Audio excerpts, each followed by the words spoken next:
ஓம் நமச்சிவாய நம. திருச்சிற்றம்பலம்.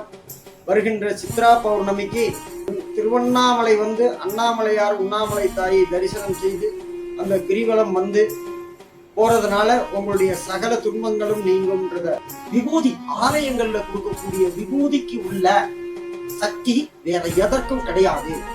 பகவான் மேல இது பண்ணி அந்த புரோகிதர்கள் இல்ல பூசாரிகள் அவங்க அந்த லிங்கத்தின் மேல இறைவனுக்கு சமர்ப்பணம் பண்ணி அதை எடுத்து எல்லாருக்கும் கொடுத்து அந்த விபூதியை வாங்கிட்டு வந்து நீங்க நினைச்சதை வேண்டி செஞ்சாக்க நீங்க எதை வேணாலும் வாங்கி போடுங்க. எந்த மணி மாலைகள் அது என்னமோ கருங்காலி அது இது என்னென்ன போடணுமோ போட்டுங்க. அது உங்க அழகு உங்களுக்கு பிடிச்சிருக்கு.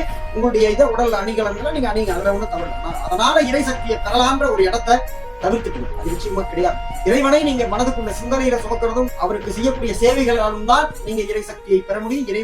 இறைவனுடைய அன்பை பெற முடியும். இந்த பொருட்களால எந்த பொருட்களாலையும் நீங்க எந்த ஒரு இதையும் பெற முடியாது.